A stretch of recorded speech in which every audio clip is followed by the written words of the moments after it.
Top 5 boss fights in God of War 3. Hello and welcome to Extreme Gameplays, where I play games tirelessly. Today I'm gonna be ranking 5 of my favorite boss fights from God of War 3. This is gonna be my own personal list, and it's gonna be mainly based around the fun and challenging aspect of the bosses, then the music and story come in. I favor gameplay over everything, so if a boss is good satisfaction wise but not gameplay wise, he ain't on my list. I also want to get one thing out of the way.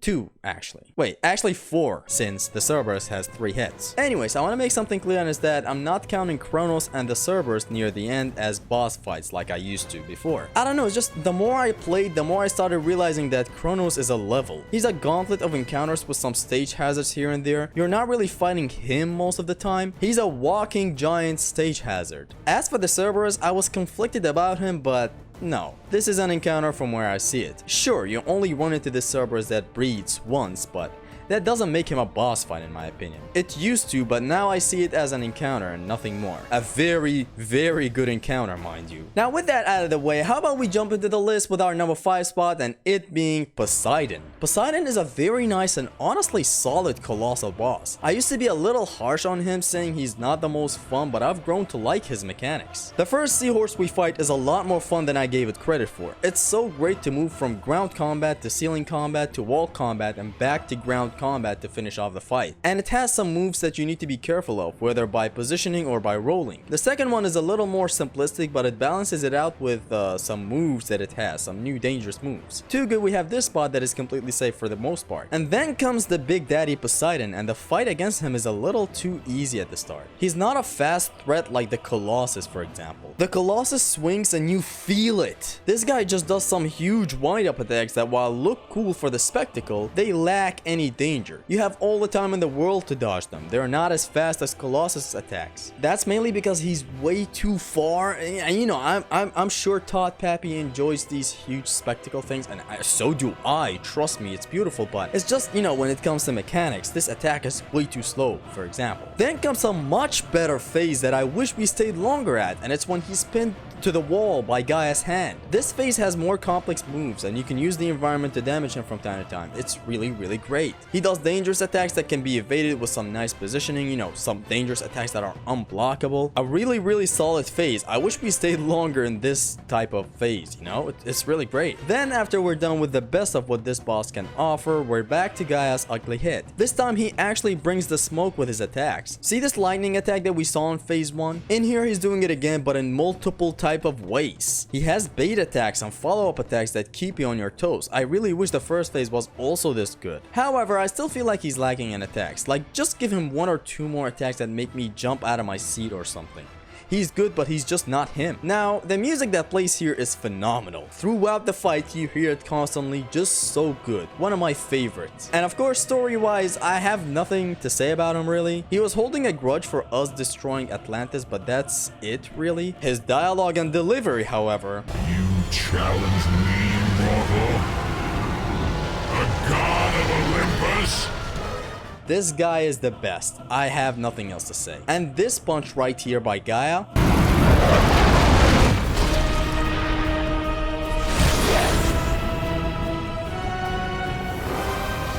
What a climax to the fight. And then we of course finish him in classic Kratos fashion, kissing the homie goodnight. A really nice boss, that's all I can give him. Coming up next at number 4, we have Hercules. Hercules is one of my favorite bosses of all time. The fight revolves around good crowd control and using his own allies to damage him. At the start you're getting comfortable with the normal undeaths, then he jumps in and tells everybody to jump you. He has some big damage AoE attacks that you really want to watch out for. The main play is grabbing one of these idiots and damaging him using the enemies, but you gotta be careful since the guy does not take this easily. One mistake and you're crippled. The fight then turns into a 1v1, and here your positioning is what matters the most. You gotta do a lot of baiting his attacks and dealing damage from afar. Then you acquire the gauntlets to make him look like the most pathetic human being, but remember, he's still dangerous and he likes to hug, like a lot. Make the best use of Bow of Apollo from afar, and the best use of Bow of Apollo cancels for the best DPS with the Cestus, and you're perfectly good, but you still need some reflexes to dodge them grabs, man. He just likes to grab a a lot. Come on, he just has that. Then you all know how it plays out with him trying to throw the whole platform, but Kratos knocks some sense back into his face. Now we get to the best thing in the world. We get to the music, and it is my favorite soundtrack from all of God of War. The glory of Sparta throughout the entire fight until you get the gauntlets and the music changes to the rage of Sparta. But I'm mainly here to talk about the glory of Sparta. Before I do that though, I feel the need to talk about the music and how it shifts to the rage of Sparta from the glory of Sparta. It's just so great. You know, it's the game telling you this is about to be the most tragic end to this Greek hero. Oh my god. It just changes to the rage of Sparta and you know everything is about to go down and this guy's about to die so bad. He wishes he would die 10 different times, but in a soft way, like getting beheaded or something, I don't know. The glory of Sparta just captures this fight in the best way. The brawl that's happening. I usually play with a video playing in the background or maybe sometimes music on my phone, but this guy is like the Cavalier Angelo of this game for me.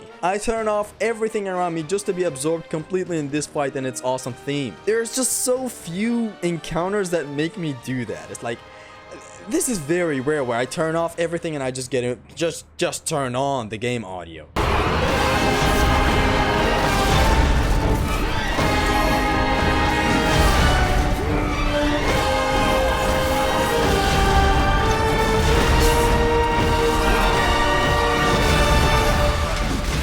Now story-wise, Heracles turned into a joke and I love every single second of it. He's basically salty about Kratos' success and the dialogue is one of the best in all of God of War.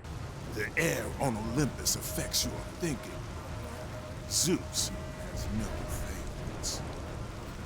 Kratos keeps on letting him go, like bro, you do not want the smoke. After all the gaslighting, him and Kratos have this one last badass back and forth and the fight starts. You aspire to be an Olympian, yet their reign is ending.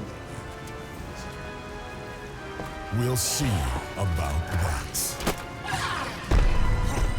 Just phenomenal for me. I love Hercules' boss fight so fucking much. It's so good. But not better than number 3. Next up at number 3 we have Hades. Hades, nuts do fit in your mouth, right? Let's get real. This boss fight is awesome. The Axeman should make a video on why Hades is so awesome. Hades is a big boss, but not quite a colossal boss. He's as big as that one phase of that one boss from that one game. This guy does not lose his speed and accuracy with the size. This man is swinging around claws the size of your dad's Nissan Maxima. The first phase, he does not have a lot of attacks, but his couple of attacks are dangerous as is. Man takes a lot of damage every hit. His second phase is where it's at, where he has very dangerous sweeping attacks, grabs, attacks that reach you from afar, and it's all good because there's a safe spot that you can abuse, but hey, only the vets know of this spot. In your first experience, this guy claps you. Do watch out of his grab though, it does not work in the safe spot, so, you know, extreme gameplays, guys, wow. Collision, son! Then after you beat his meat, he moves on to the next emo phase, and this time he's bringing a lot more smoke. He has a soul snatching move that you can jump, a new attack where the third is unblockable, and he generally has more attacks in his strings. He's a lot more dangerous in here. Until you beat him again and he returns to his stationary phase where he's now summoning skulls apparently. Beat his meat again, and this time he's doing this attack that you see me dodging like a mad lad with my attacks. Hades just keeps on giving. We then have this tug of war that happens in here, and it's just so satisfying when it ends. Like, you're just... You get his own weapon, start trying it out for a little bit, and boom, he's back from the river Styx. The fight changes completely into this style, and it's honestly great. These grapple points were put in nice spots on both sides, but I still wish we could use them like the Sisters of Fate boss fight in God of War 2 instead of them being automated, but still, a solid boss fight throughout. I love this entire brawl against him. Now, the story is nothing to talk a lot about. It's messed up how Hades was fine with us in God of War 1 after we killed his queen, and then here he is pissed about killing her and all that. Even though she was about to wipe him, herself, her pet dog, myself, and the entire world out. I don't know how he's blaming us here. Like, did you even know the ambitions of that chick? She's crazy. The music is what slaps harder than Goku's pathetic slaps. Hades' background music makes you feel trapped. You're literally fighting this guy with the same weapon as you, and it's beautiful. It's haunting, and it has its slow and horror moments coupled with haunting hard music. I love the theme very, very much. Hades as a whole is a very complete boss and is perfect, I would say. He is one of the best bosses ever, but not better than the number 2 spot, and at the number 2 spot we have Fear Kratos. This boss is in the Challenge of Exile, I know, but it's still a boss fight. I mean, you're fighting Kratos for crying out loud. When was the last time you did that? The mechanics of the fight are awesome. Like Hercules, you have these couple of undeads around you and you can use them to damage your mental illness. The reason I like this more than Hercules is purely because this guy is a menace! I'll be back to Kratos in a moment. I can't believe I have to explain what Kratos does. The undeads I mentioned, however, are not infinite like Hercules. There's only 3 at the start of the fight and you better be careful since he tries to use them on you too. Making the best use of them is necessary because if you don't, this guy brings the smoke! He does not know when to stop. You can make the challenge harder for the both of you if you take out all the undeads from the start. Just a way for replayability to make the thing even more challenging. After the 2 Kratoses run out of skulls to fuck, it's up your 101, you and the guy she tells you not to worry about. Now I can finally talk about him in full details, and all I can say is that Kratos is cracked in this fight. Other than him throwing the undeads at you, he has one-hit combos that one-hit you. You've probably seen what he's capable of so far. Dodging while doing a special attack, amazing and awesome air escape, making sure he asserts dominance, golden fleece, don't stay close to him or he catches you slipping, and many other things. The man also likes to block a lot. This guy is just cracked. The battle against him is just, oh my god.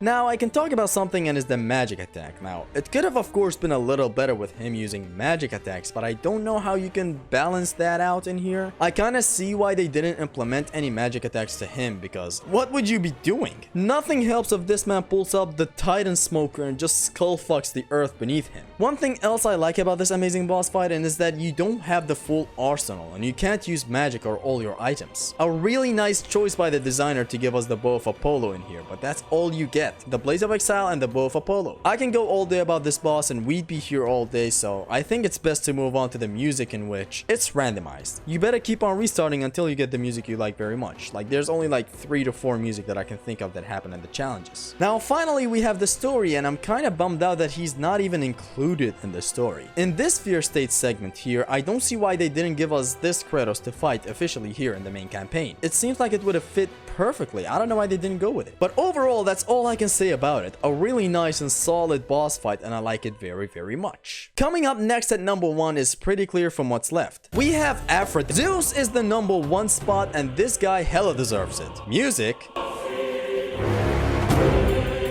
You got it. Story. This has nothing to do with her! It has everything to do with her!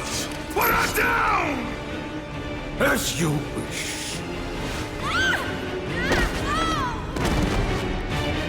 You got it. And combat? Kowalski. Analysis. The last fight against Zeus is everything I ever wished for and then some in a rematch against Zeus. The fight starts with this POV where it completely gives the feeling of a 2D fighting game. Because it is a 2D fighting game. This whole fight is in 2D and Santa Monica absolutely nailed it. The mechanics are pretty straightforward, challenging, and fun. For the first time in the series, if you don't count Medusa from God of War 1 as a boss fight, you can grab this boss. Granted, in the air, but still. The fact that you can grab Zeus in the air is crazy on its own, but there's a lot more than just that. The man has a lot of moves and is intimidating. He's also fair while being very hard. This attack is unblockable on the ground but blockable in the air. You get tips like this over here in Extreme Gameplays. The first phase over here does not give Zeus a lot of attacks, but the guy is challenging and tests your skills. Then the second phase comes up and he gains even more moves. He's more aggressive and dangerous. This guy really scars your ass if he touches you. His damage output is a lot, but not over the top like a certain shit-ass boss I can think of right now. The second stage is not all that interesting, although he does show some new moves that he unlocked. The fight is no longer in 2D, but the feel is still the same. A very good one-on-one, but you can even do it without really fighting him. It's just a timer until Gaia arrives. This part is nothing but filler until Gaia arrives and tries to squash us, but we don't do that in this mythology. The fight inside of Gaia is one of, if not the most hype battle in God of War history, yet at the same time it's mechanically awesome as well.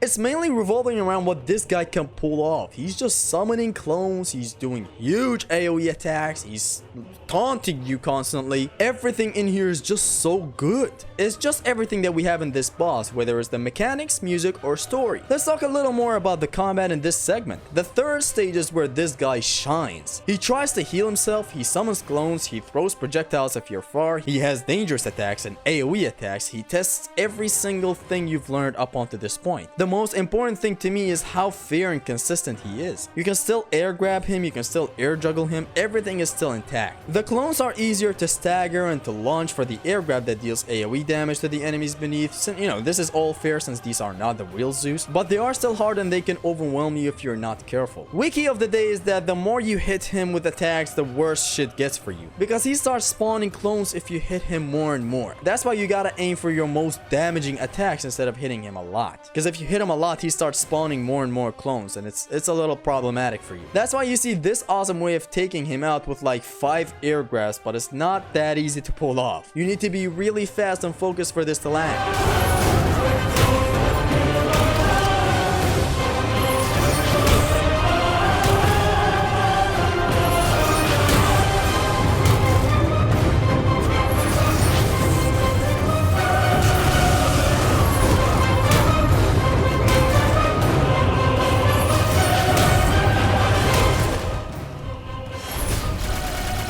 The fight ends with a long and satisfying QTE that climaxes with Kratos stabbing both Zeus and Gaia's heart at the same time. My god, this boss is so good. Now we get to the story department, and honestly, what can I say that haven't been said already? This was so well built up and even better delivered. You cannot ask for a better Zeus confrontation after all the shit Kratos went through in God of War 2. The payoff and outcome is just satisfying, finishing Zeus like this after all the pain and agony, after he killed all the Spartans and destroying Sparta, and after the horrible things he's done behind the scenes to everyone in this pantheon. He gets what he deserved. Even to the last confrontation, he's still pissing us off. Don't fail her like you failed your family.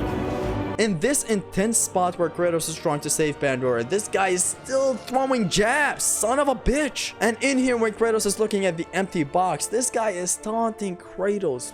I just hate this guy. Empty! After all you have sought, after all you have sacrificed, it ends in another stunning failure.